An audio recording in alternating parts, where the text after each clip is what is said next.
Good morning, ladies and gentlemen. Pour ce numéro de novembre, le journal de la Défense s'expatrie. Décollage immédiat, direction le Royaume-Uni où la France participe à Joint Warrior, un exercice interallié centré sur des manœuvres aéromaritimes. Nous allons être plongés au cœur de cet entraînement opérationnel, le plus important du deuxième semestre pour les armées françaises et britanniques. À Lymingue, focus sur la composante aérienne, des pistes aux tentes dédiées au commandement. Suivez-nous. Bonjour colonel, quels sont les moyens engagés dans Joint Warrior? Alors les moyens engagés sont à peu près de 40 appareils, donc toute nation confondue, et une quinzaine donc, de bâtiments. Dans ce dispositif, l'armée de l'air a déployé 4 Mirage 2000N que vous pouvez voir.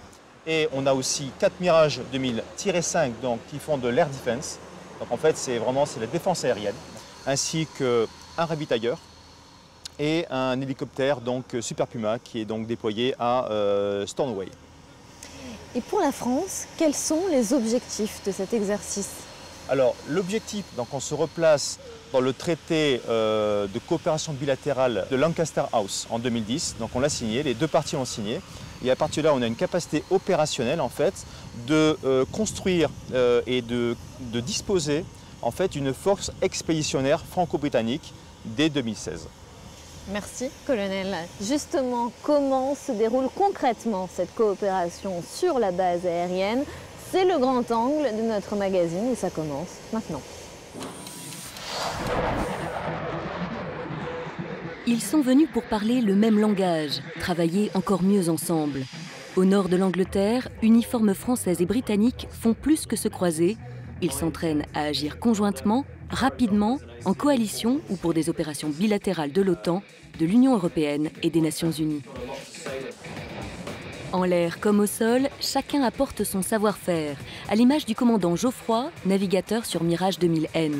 Il fait partie du détachement français, déployé sur la base opérationnelle projetée de Lymingue. On va tirer de l'armement guidé laser, simulé bien sûr, guidé par un Eurofighter britannique. À quelques dizaines de mètres de là, le squadron leader James McGee va lui contrôler un exercice d'évacuation. Cet Orange Guy, comme on l'appelle ici, observe et évalue la réaction des militaires de l'exercice face aux différents incidents injectés dans le scénario. Il vient d'y avoir une attaque aérienne et nous constatons des dommages sur le poste de commandement, en l'occurrence un incendie. Il faut donc évacuer cet endroit puis se déplacer rapidement vers le poste de repli. Ces alertes sont planifiées de manière à ne pas perturber l'activité aérienne. Une activité dense qui vient renforcer les liens entre les aviateurs des deux nations. Ce qu'on vient par faire, c'est notre façon de communiquer, de standardiser la préparation de la mission, les procédures qu'on va appliquer en vol. Il faut que tout ça soit établi avant de faire la mission. Mais opérer à partir d'une base étrangère implique aussi une bonne logistique. Se projeter, c'est venir quelques jours avant l'exercice, avec la partie mécanique bien sûr, la partie personnel navigant, s'installer, trouver tout ce qu'il faut sur la plateforme pour faire voler nos avions.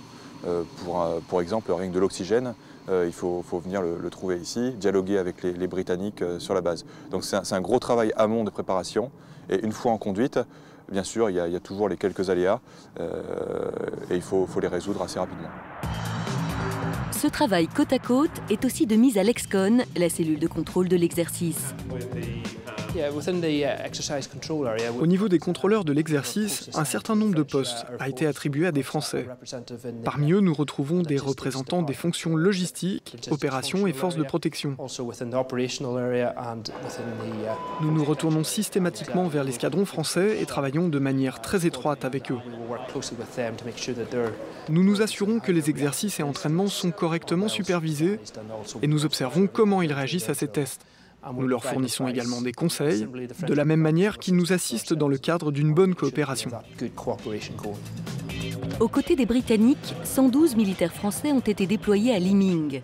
Contrôleurs aériens, mécaniciens, pilotes ou encore officiers renseignement. Dans chaque spécialité, c'est un pas de plus qui est fait vers l'interopérabilité des matériels, des structures de commandement et des procédures. Comme on dit là-bas, good job.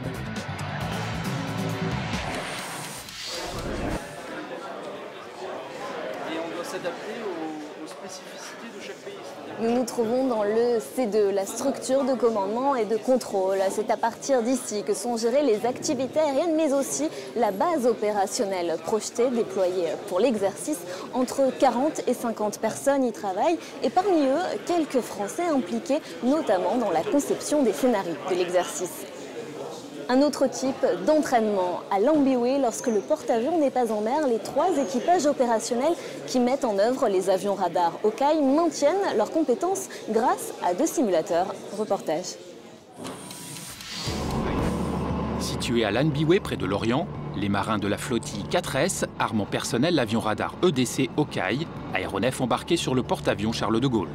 Qu'ils soient pilotes ou tacticiens d'aéronautique, ces équipages ont à leur disposition un outil d'entraînement adapté, le simulateur. Nous n'avons pas d'école dédiée au Hawkeye en France, puisque nos pilotes sont formés aux États-Unis. Néanmoins, quand ils reviennent en France, il faut qu'ils apprennent les procédures françaises. Donc le simulateur va être utilisé dans ce cadre.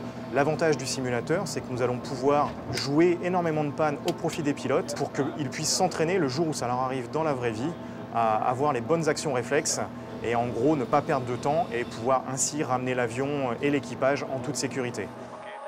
Outre celui de pilotage, un simulateur de tranche tactique donne aux équipages du Hawkeye une multitude de scénarios d'entraînement possibles. On a la chance à Lanbiwe d'avoir la recopie exacte d'un Hawkeye au niveau tranche tactique que vous voyez derrière moi.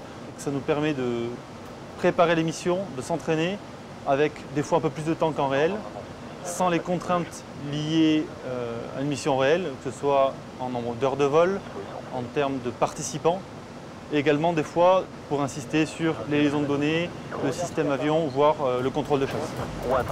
Afin d'augmenter le réalisme, jusqu'à 4 instructeurs peuvent animer les exercices en jouant un grand nombre de protagonistes et d'actions que les équipages seront amenés à rencontrer au cours de leur futur vol.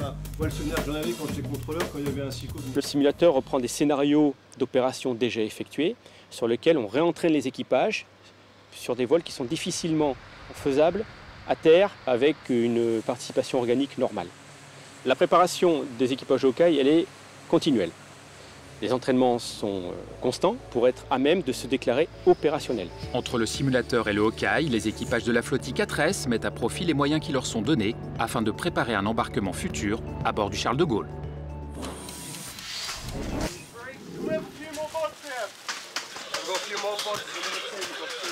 La base opérationnelle projetée est lieu de vie, mais aussi lieu de travail. Sa mission consiste à soutenir le détachement aérien franco-britannique. Et vous voyez, elle est située en zone hostile. Nous venons d'être attaqués et 2 blessés sont arrivés et immédiatement ont été pris en charge. Un vrai travail d'équipe.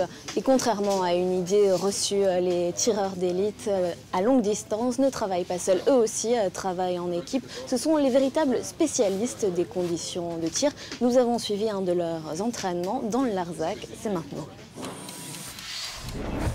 Vêtus de leur tenue entièrement camouflée, un groupe de tireurs d'élite progresse dans ce camp du Larzac. Leur fusil PGM de calibre 12,7 est le plus gros employé par l'infanterie. Munis de cette arme, ils sont amenés à traiter des cibles à des distances de 1800 mètres. Rencontre avec ces fantassins au sommet de leur art. Avant d'arriver là, en fait, il faut passer un stage qui est tir précision.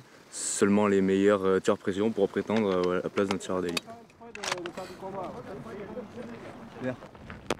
On pourrait dire assez paradoxalement que le tireur d'élite, c'est un faux loup solitaire. On ne peut pas tirer si à côté on n'a pas quelqu'un qui prend les différents paramètres météo, renseignements, les comptes rendus pour pouvoir appliquer le feu. On est surtout là pour prendre du renseignement sur le champ de bataille. Donc on est en groupe, comme un groupe de combat, quoi. Donc le chef de groupe a ses 2 pièces, donc le tireur et le spotter, donc un aide-tireur. Et selon les missions, on est souvent mené à ne pas tirer même, juste à prendre du renseignement. Donc le premier rôle de son chef de pièce, c'est tout d'abord de lui désigner son objectif et de lui donner des paramètres initiaux. Paramètres de vent, température, pression atmosphérique, altitude. Son deuxième travail sera d'observer le coup du tireur, puisque le tireur ne peut pas observer son impact. Son œil va forcément décrocher quelques secondes de la lunette. En rentrant dans l'armée, c'était un choix et c'était vraiment une volonté, une vocation, une voie que je voulais prendre parce que le domaine prise de renseignement sur le champ de bataille, camouflage, le tir de précision, c'est un truc qui m'a toujours botté. Je suis fier de l'être et je me suis battu pour l'être, donc aujourd'hui je suis content d'être à ce poste-là et j'espère le garder.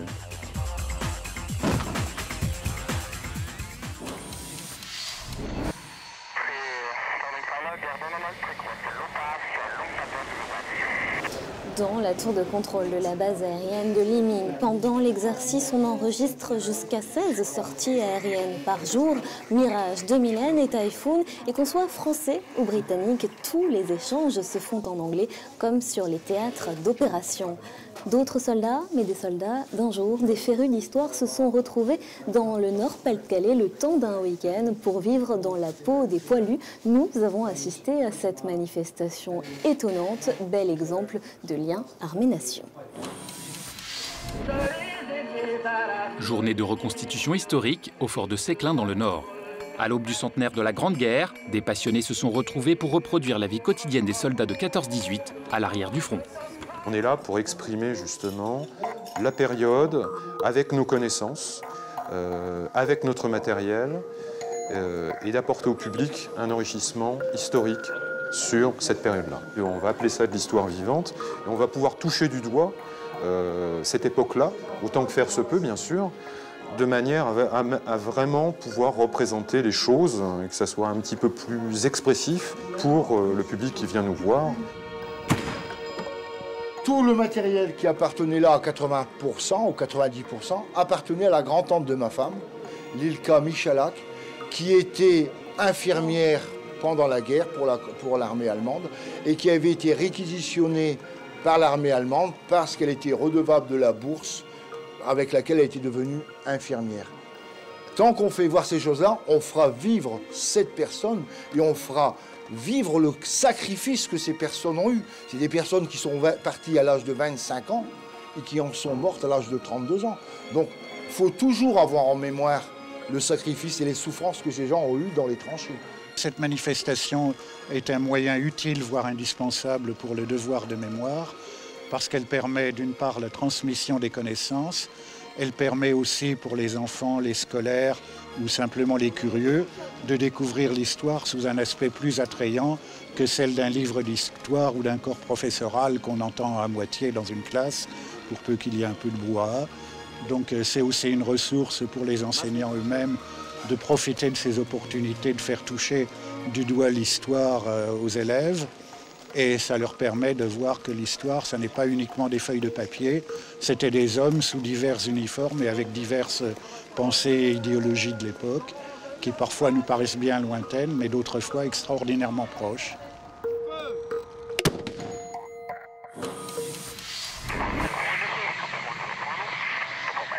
Et vous pouvez retrouver toutes les informations sur les commémorations du centenaire sur le site centenaire.org.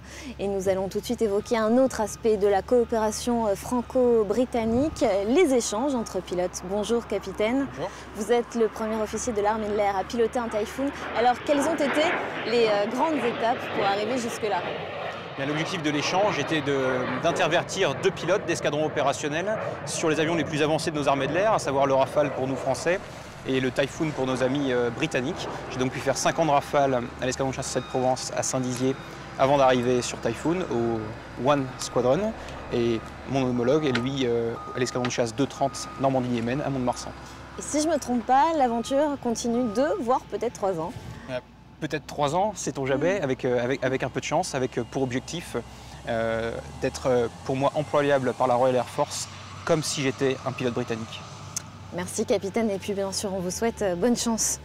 Vous pouvez réagir sur nos réseaux sociaux, Twitter et Facebook. Merci de nous avoir suivis et puis je vous dis à très vite pour un prochain numéro du Journal de la Défense.